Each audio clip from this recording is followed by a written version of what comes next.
The third and final community sector winner is from the Northern Territory, and it is the Larrakia Nation Aboriginal Corporation. Congratulations.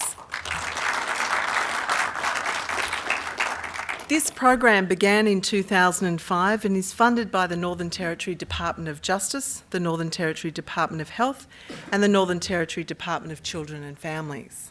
The program provides a suite of services such as tenancy, medical, family support, education and training for homeless and other Aboriginal people in Darwin.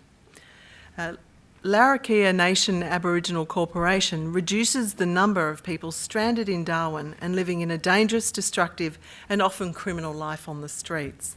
It provides employment and support for more than 70 Aboriginal people, including on-the-job training and professional career path development.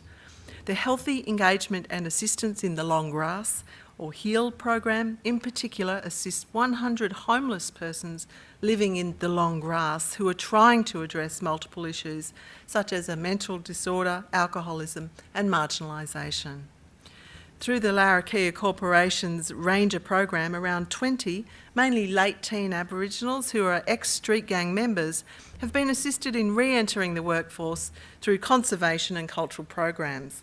And I'd like to ask the Chief Executive Officer, Ms. Ilana Eldridge, to accept this award.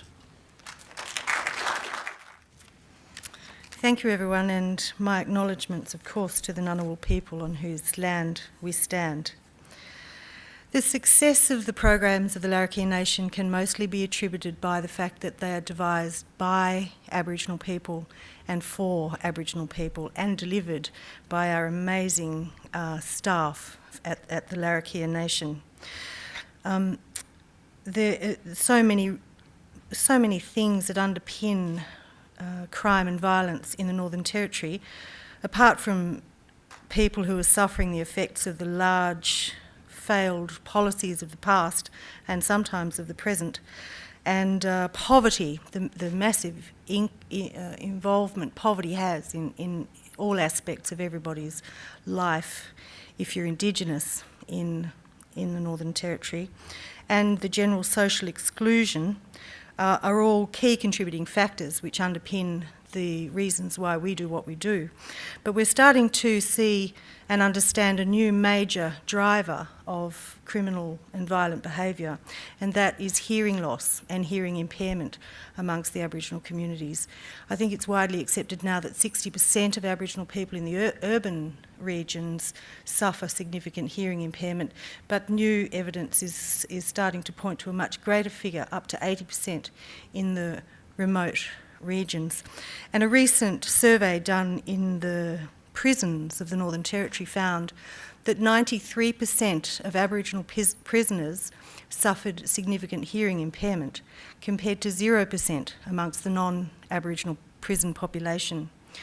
And I just wonder how much of the large amounts of money being spent on training programs, educational initiatives, the whole raft of new measures rolled out under the Northern Territory Emergency Response could be better spent, or could have much more uptake within the communities of the Northern Territory if there were a major focus spent by both the Justice Departments, the Health Departments and the Education Departments, among others, to provide very clear practical tools to assist all of us who are working with the Aboriginal communities to overcome this major impediment towards closing the gap for the first Australians.